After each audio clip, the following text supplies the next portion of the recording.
Mucho, doctora. Perfecto. Voy a Sí, empezar a doctora. compartir pantalla.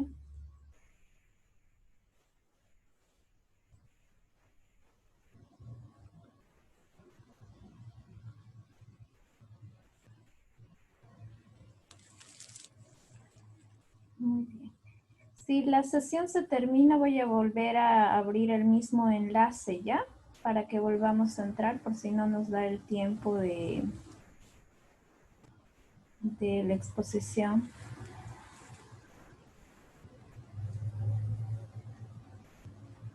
Ok. ¿Ven la pantalla? Sí, doctora, sí, bien. Ya, perfecto. Vamos a hablar de lo que pueden ir escribiendo sus nombres en el chat para que vaya tomando asistencia ya. Muy bien. Vamos a hablar sobre lo que es el monitoreo intraoperatorio, el monitoreo en anestesiología. La monitorización como concepto la vamos a tomar, que implica realizar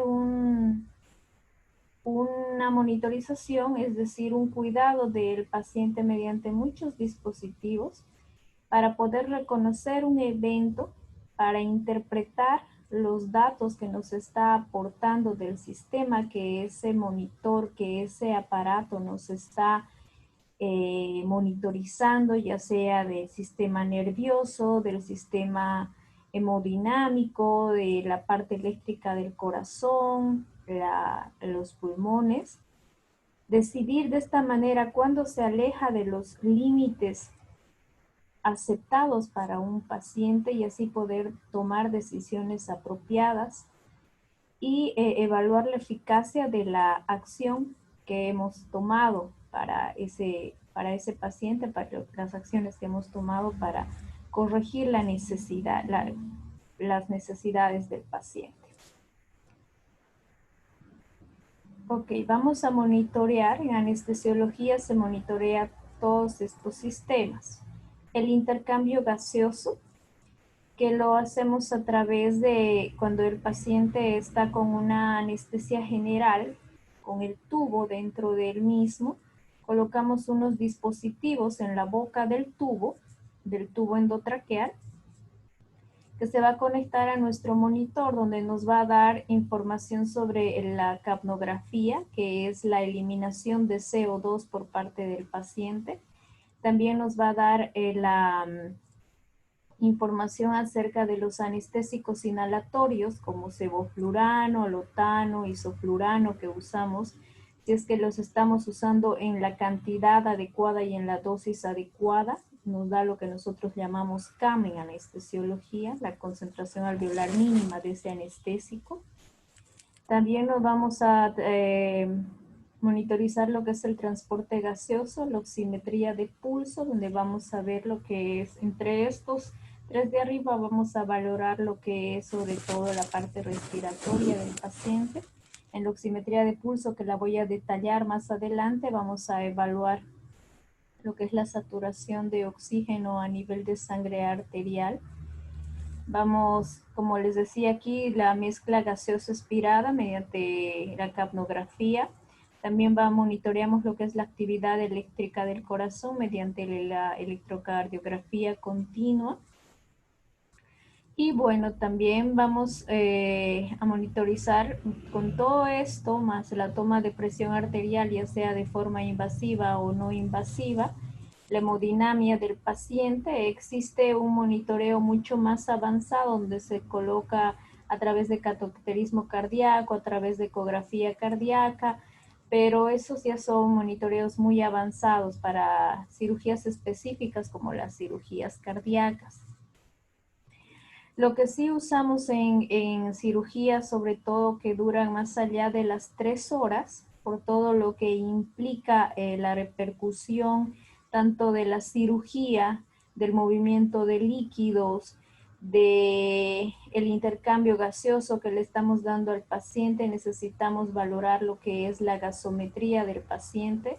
donde se le toma una muestra de sangre arterial, se manda al laboratorio o incluso en algunos quirófanos se tiene ya en un dispositivo donde se coloca esa sangre arterial y donde nos va a dar información de lo que es el ionograma y el estado ácido base del paciente. También necesitamos valorar en pacientes a los cuales hemos politransfundido, a los cuales la cirugía ha sido demasiado sangrante y se le ha pasado bastante solución descristaloides, coloides y sangre. Necesitamos valorar lo que es la coagulación porque tenemos que entender que lo hemos hemodiluido al paciente y los valores del coagulograma pueden estar alterados. También valoramos lo que es la profundidad anestésica. Para esto actualmente contamos con lo que es el BIS, que se coloca, les voy a mostrar un dibujo más adelante, se coloca en la frente del paciente unos dispositivos que también se conectan a monitor y nos va dando la información sobre la profundidad anestésica del paciente para ver, porque si la anestesia está muy ligera nos va a dar ciertos valores donde nosotros vamos a tener que aumentar quizás la hipnosis para ese paciente. También tenemos la monitorización de relajación muscular, donde se coloca un dispositivo en los dedos pulgar e índice del paciente y se le va sometiendo descargas eléctricas, esto para valorar si nuestros relajantes musculares están aún con efecto o necesitamos aumentarlos.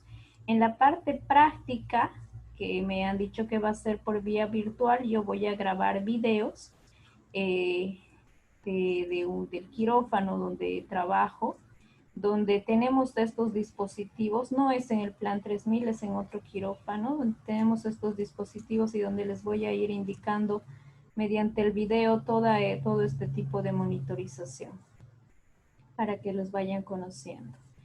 Bueno, antes que cualquier uso de un dispositivo, en anestesia, la monitorización, al igual que en la parte clínica y en la parte quirúrgica, es a través de nuestros sentidos. Porque muchas veces, tanto lo básico como es el pulsioxímetro, el electrocardiógrafo, la presión, pueden dar errores, ya por el uso del electrobisturí de parte del cirujano, empiezan a aparecer artefactos o que la sonda de toma del pulsioxímetro de la presión se ha doblado y nos va a dar falsos positivos. Entonces, para eso nosotros tenemos lo que es la semiología anestésica, donde, bueno, vamos a ir viendo, por ejemplo, si no tenemos lo que es el BIS para el monitoreo de la profundidad anestésica, vamos a ir fijándonos de acuerdo a la posición de las pupilas en los ojos. Si nos está fallando el tensiómetro, nosotros lo que vamos a hacer es inmediatamente recurrir al pulso periférico, al pulso central, para más o menos determinar si ese monitor, si está correlacionándose ese monitor con lo que realmente está pasando en el paciente. Siempre nos fijamos en el campo quirúrgico, en las mucosas del paciente para determinar si la pulsioximetría que nos está dando el valor en monitor se corresponde con la clínica del paciente. Muchas veces cuando estamos dando anestesia, sobre todo en el inicio, durante la inducción, lo que pasa es que el paciente empieza a desaturar y el paciente se pone morado, pero entre lo que el pulsioxímetro que está en el dedo está disparando al monitor, más o menos hay un retraso de unos 5 a 15 segundos dependiendo la marca del pulsioxímetro. Entonces, para eso incluso se han diseñado las máscaras faciales que son transparentes para que nosotros podamos observar eso. Como les digo, nuestro primer monitor son nuestros sentidos, es esa semiología que nosotros vamos aprendiendo desde primer año. ¿Ok? Entonces tenemos dentro de los monitoreos, aparte de esa clínica que les he ido explicando que el anestesiólogo va viendo, tenemos los métodos invasivos y no invasivos. Los invasivos, pulsioximetría, la presión arterial no invasiva, el electrocardiograma, la temperatura, que la vamos a ir describiendo, y los métodos invasivos que generalmente se utilizan para cirugías de alta complejidad, donde vamos a tener, por ejemplo, la toma de la presión arterial invasiva, donde se va a realizar a través de la arteria radial. Es para cirugías en las que sabemos que pueden haber grandes cambios de volumen, donde se puede perder mucha sangre y donde necesitamos reponer y necesitamos la información de la presión arterial al momento, al segundo. No podemos esperar que se vaya tomando a través de la presión arterial no invasiva. También tenemos que nos ayuda, pero no es un monitor al 100%, es la toma de la presión arterial venosa a través del cateterismo venoso central. Se tiene también, como les decía, el cateterismo a nivel pulmonar o el ecocardiograma transesofágico para ya cirugías de cardiología. Entonces vamos a monitorizar. Entre la monitorización básica que ustedes van a ver en un quirófano, en una cirugía de un paciente normal y en cualquier quirófano al que ustedes asistan, nunca va a faltar lo que es la valoración del intercambio gaseoso a través de la pulsioximetría, capnografía y también, bueno, laboratorialmente la gasometría. Y vamos a empezar con lo que es la oximetría de pulso, que nos va a dar la curva de saturación de la hemoglobina. Esta pulsioximetría, que todos la deben conocer seguramente. Déjenme un ratito salir, necesito ver si se está... Ah, ya. Anterior. Ya es la medición no invasiva del oxígeno transportado por la hemoglobina al interior de lo que son las arterias. Mide de una forma continua la saturación de la sangre, la oxigenación de la sangre, y como sabemos se transportan a través de los glóbulos rojos. La saturación de oxígeno, sabemos que es la relación entre el porcentaje de la concentración de hemoglobina oxigenada y la hemoglobina reducida. Este parámetro denota la cantidad de oxígeno que pasa desde los alveolos a la sangre, se disuelven los tejidos y líquidos corporales. Los oxímetros miden no invasivamente esta asimilación de oxígeno por parte del paciente. ¿Cómo funciona? Mide la saturación de oxígeno evaluando la absorción de luz infrarroja a dos longitudes de una onda determinada. O sea, han debido ver seguramente que un pulsioxímetro, todos lo conocemos, que emite una luz roja. Esa es una luz infrarroja que atraviesa lo que es el dedo, que es donde comúnmente se toma, y entonces a través de la medición de esta longitud de onda va a determinar el valor de la oximetría. Como les decía, a través de cualquier dedo realiza mediciones de manera rápida y fiable. Acá pueden ver un dibujito donde está el dedo, donde está la luz infrarroja, la luz roja, y aquí está el fotodetector, y donde van a ir calibrando el oxígeno que está llegando a ese dedito. El dispositivo emite una luz con dos longitudes típicas de la oxihemoglobina y hemoglobina reducida. La mayor parte de esta luz es absorbida por el tejido conectivo, piel, hueso y sangre venosa en una cantidad constante, produciéndose un incremento de esta absorción en la sangre arterial por cada latido. Por este motivo es necesario que haya pulso arterial para que el aparato reconozca la señal.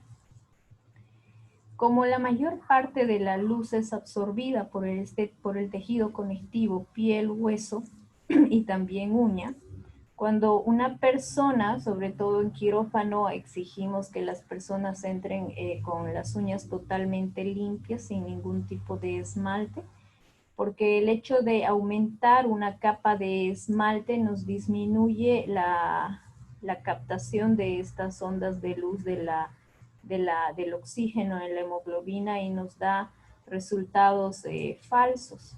Por eso que somos un poco exigentes, que a veces la gente no entiende el por qué. Bueno, este es el porqué. La medición se basa en que el flujo de sangre arterial de forma pulsátil, la pulsación de la sangre arterial modula la luz que lo atraviesa, mientras que los otros fluidos y tejidos no mantienen una absorción constante. Okay. Bueno, ¿en qué lugares se toma la muestra? Generalmente se toma en los dedos. Estos son los dispositivos que son de diferente modelo. En los niños se les puede tomar en la palma de la mano o en todo el pie, que es sobre todo en los recién nacidos, en los neonatos. Son estas manilitas, pero tristemente en nuestros hospitales no contamos con esto, así que el pulsioxímetro de dedo de un adulto se le pone a todo el piecito del niño. Da resultados no fidedignos, pero buenos, ayudan en algo. También se puede tomar en caso de que no se pueda acceder a los dedos de la mano, se puede tomar en los dedos del pie, y también se puede tomar a nivel del lóbulo de la oreja en caso de que no se pueda acceder a ninguno de estos otros lugares. Ya, limitaciones y causas de error.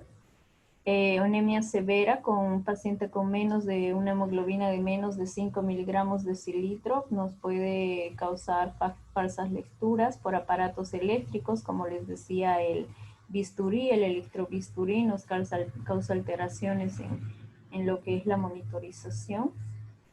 Contrastes intravenosos también pueden interferir si absorbe la luz de una longitud y de onda similar a la de la hemoglobina. Mala perfusión periférica, cuando los pacientes están hipotérmicos, fríos, también existe una vasoconstricción periférica, lo que no va a dar esa onda de pulso que nosotros necesitamos para que el pulsioxímetro pueda captar la saturación de oxígeno. La hipotensión, la vasoconstricción, como les decía, también pueden causar que no podamos detectar una onda de pulso.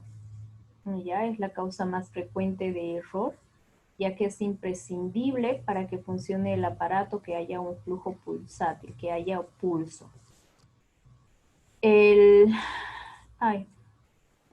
pulso venoso, fallo cardíaco derecho o insuficiencia tricuspidia. El aumento del pulso venoso también puede afectar la lectura. Se debe colocar el dispositivo por encima del corazón. Bueno, y patologías como la dishemoglobinemia, carboxihemoglobina, cuando hay una intoxicación por monóxido de carbono, la methemoglobina, absorben las longitudes de ondas similares a la oxihemoglobina. Para estas situaciones no son necesarios otros dispositivos. Otro, como les decía, otro de los monitores usados actualmente en anestesiología, y quizás uno de los que nos representa mayor información para nosotros, es el uso de la capnografía.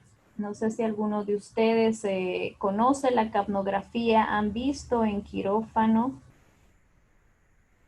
o no, o nunca lo han visto.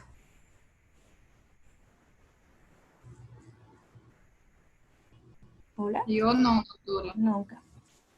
Bueno, la capnografía para el anestesiólogo es un monitoreo básico, ya, porque es un aparato que se instala, como les decía, en el tubo endotraqueal del paciente, o si el paciente está con una máscara de Venturi, se instala en la salida de la máscara de Venturi y nos va dando información del CO2 expirado del paciente, ¿ya?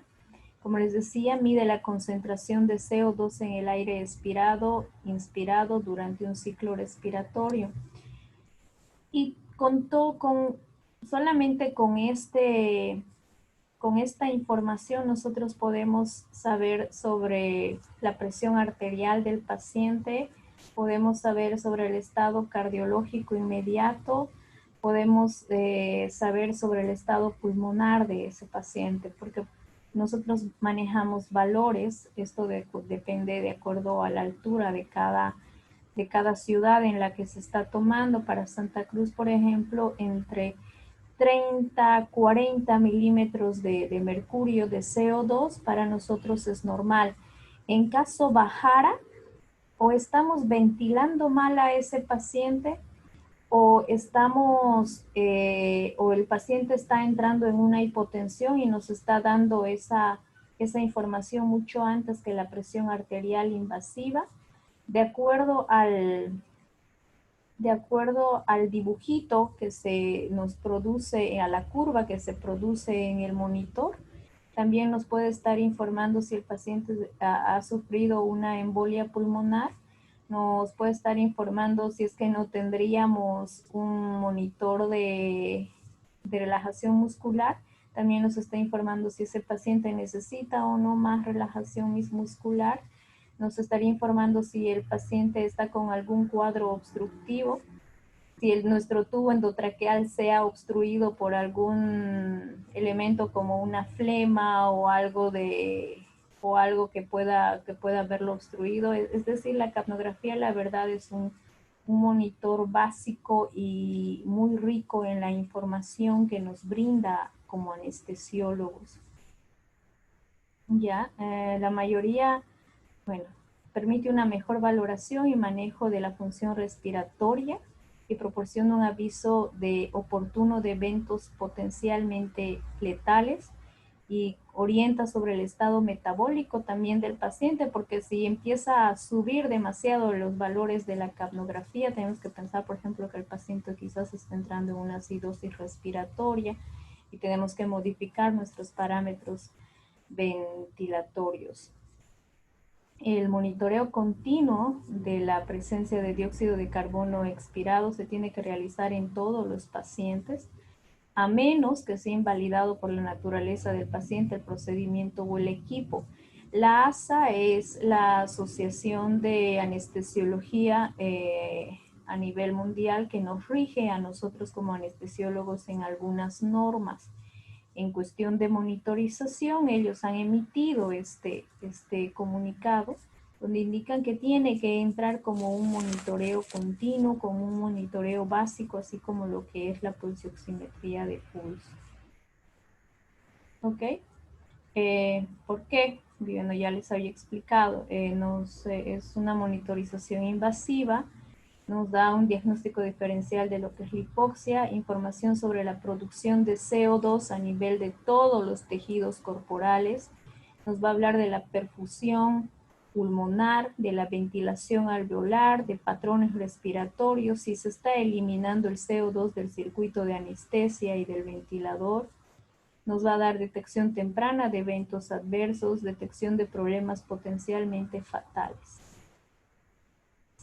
Bueno, ahora las características de este monitor es que tiene que ser rápido y de amplio uso. El problema de estos monitores, bueno, es que cuando son un poco caros para implementarlos en todas las máquinas de anestesia, se necesitan sensores que se debe hacer un mantenimiento continuo, tienen que estar libres de agua porque nos pueden dar alteraciones en lo que es la medición. Esta es una onda de capnografía que aparece en lo que es las máquinas de anestesia o junto al monitoreo de pulsioximetría, electrocardiografía o presión. Tiene una onda de una curva 1, una onda plana, luego va ascendiendo.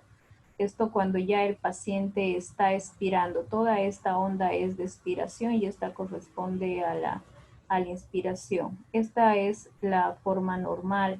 Si es que esta onda variaría, si es que sería más empinada, nos está hablando que hay una obstrucción de alguna parte del sistema ventilatorio de nuestra máquina o en nuestro tubo o a nivel del paciente. Si es que se corta en la parte beta de repente, nosotros podemos pensar quizás que estamos entrando en una embolia pulmonar o en otras situaciones. Y si empieza a aparecer como grietitas en esta onda en la fase 3, podemos pensar que el paciente, bueno, ya está perdiendo relajación muscular y tenemos que aumentar lo que es el relajante muscular.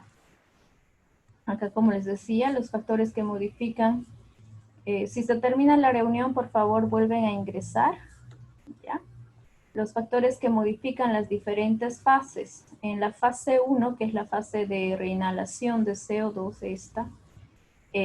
puede verse alterada porque nuestra calzodada, que yo les voy a mostrar cuál es la calzodada cuando hago un video de quirófano, cuando ya me digan que tenemos que iniciar la parte práctica, si está agotada porque es nuestro absorbedor de CO2, del CO2 que el paciente elimina se absorbe a nivel de la calzodada. Si está agotada, esta fase 1 va a parecer elevada porque hay un fallo de la válvula expiratoria, ¿ya? Característica inherente de sistemas de Mapleson. Bueno, eso no interesa. En la fase 2 está la fase ascendente, prolongaciones o inclinaciones, como les decía, flujo de gas expirado obstruido, que nuestro tubo puede estar acodado, puede haber un broncoespasmo en el paciente, fugas en el circuito o fallos en lo que es el tubo de muestreo de lo que es la capnografía. La fase 3, que es la parte plana,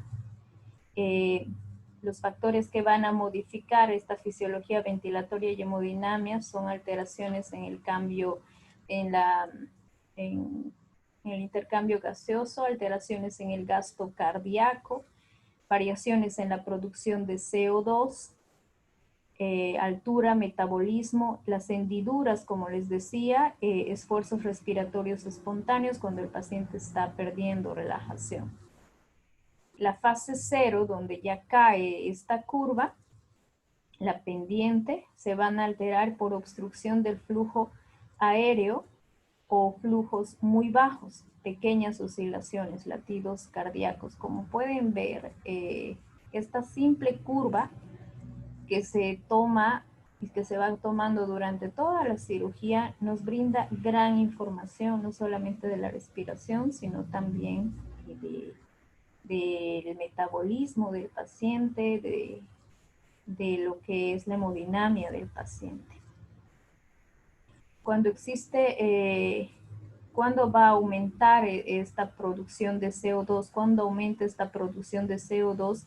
Y los valores que nosotros manejamos, por ejemplo, en Santa Cruz de 30 a 40 milímetros de mercurio, que el monitor nos va indicando, cuando va a aumentar arriba de 40 milímetros de mercurio, por ejemplo, en Santa Cruz, cuando el paciente tenga fiebre, cuando nos haya desarrollado una hipertermia maligna debido a la anestesia, cuando esté en sepsis, cuando hay liberación de torniquete en alguna parte del cuerpo en el cual hayan puesto el torniquete, en un embolismo venoso, como les decía, cuando el paciente esté con convulsiones. Y nos va a dar un dato de que estamos con un gasto cardíaco aumentado y también nos va a dar un dato de un aumento de la presión sanguínea. ¿Ya? También nos va a hablar de una hipoventilación, de una intubación bronquial, un EPOC, parálisis muscular, depresión respiratoria, obstrucción parcial de la vía aérea o que está existiendo reinhalación del CO2. Es decir, que nuestra máquina no está funcionando bien, no está absorbiendo bien el CO2 que está eliminando el paciente y este está reingresando al paciente, lo que nos va a dar alteraciones en nuestra hemodinamia con presiones altas, taquicardia. ¿Ya?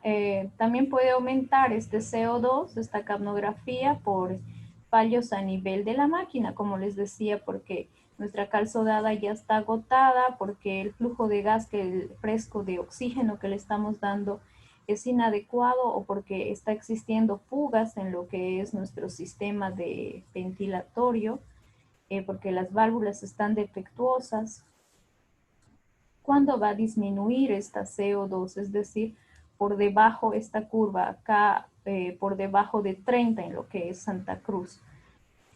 Cuando disminuye el gasto cardíaco, cuando disminuye el gasto del CO2 es en una hipotermia, por ejemplo. Cuando la perfusión pulmonar, cuando disminuye el gasto cardíaco, ya sea por hipotensión, hipovolemia, embolismo pulmonar, en un paro cardíaco. En el paro cardíaco va a ser completamente recta esta curva porque el paciente no va a estar ventilando. En cuestiones de ventilación también va a disminuir cuando estamos hiperventilando al paciente, entonces nos va a indicar que corrijamos nuestros parámetros ventilatorios, es decir, o que bajemos la frecuencia respiratoria o que bajemos el volumen corriente que le estamos dando al paciente a través de la máquina. En apnea, cuando el paciente no está respirando y nosotros no estamos dando el apoyo ventilatorio, pues esta curva se va a volver totalmente plana. También en lo que es la obstrucción de la vía aérea, porque el CO2 no va a estar saliendo, entonces se va a quedar completamente recta en la extubación. Y por errores técnicos, desconexión del circuito, fuga, mal funcionamiento del ventilador. Como les decía, también nos va a ser muy útil en lo que es la reanimación cardiopulmonar, es la mejor guía de circulación, porque tiene una correlación con lo que es el gasto cardíaco. Tenemos que entender que si tenemos capnografía, es que está habiendo movimiento de sangre, porque está habiendo un intercambio gaseoso a nivel pulmonar. Y si no hay ese intercambio gaseoso, pues no hay el paso de sangre de lo que es corazón, pulmón, corazón, sistema circulatorio. Entonces estamos en una parada cardíaca. Nos va a ir avisando la efectividad de las maniobras. Es cuando el paciente está intubado, estamos realizando lo que son, por ejemplo, el masaje cardíaco, que su compañera habló ya sobre el ABC de la reanimación, donde se realiza el masaje cardíaco. Con cada masaje cardíaco que le estamos dando al paciente antes de empezar a ver la aparición de onda de pulso en el pulso oxímetro o en el electrocardiograma, lo que empezamos a ver es ondas a nivel de la capnografía, es decir, que sí estamos bombeando ese corazón. Nos dice si hay efectividad de esas maniobras, no es susceptible a los artefactos, es decir, no es susceptible, por ejemplo, al electrobisturí o cuando se le está poniendo lo que es, cuando se le está desfibrilando al paciente, no produce, todas esas situaciones no producen alteraciones en lo que es la capnografía, entonces no nos hace confundir dosis altas de epinefrina. Bueno, entonces la capnografía identifica instantáneamente complicaciones vitales de importancia: intubación esofágica, desconexiones en un circuito anestésico, sistemas anestésicos defectuosos, hipoventilación y obstrucción de la vía aérea. Muestra datos indirectos de lo que es el gasto cardíaco y el CO2 a nivel del organismo. Balance costo-beneficio muy positivo, debe ser un estándar obligatorio en todo acto anestésico. Bueno, no sé si hasta acá tienen alguna pregunta. La reunión ya va a terminar para que pueda iniciar otra reunión y continuemos inmediatamente con lo que es presión arterial.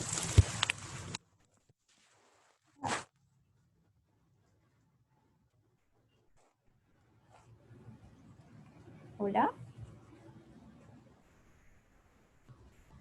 Olá, doutora. Eu não tenho nenhuma pergunta. ¿Alguno de sus compañeros?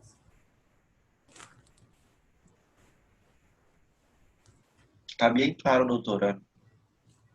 Ok. La reunión se va a terminar de 1 minuto. Entonces nos saldremos de esta reunión y voy a abrir inmediatamente a través del mismo link otra y volvemos a entrar para que continúe ya. Ok, doctor. Perfecto. Ok, doutora. Perfecto.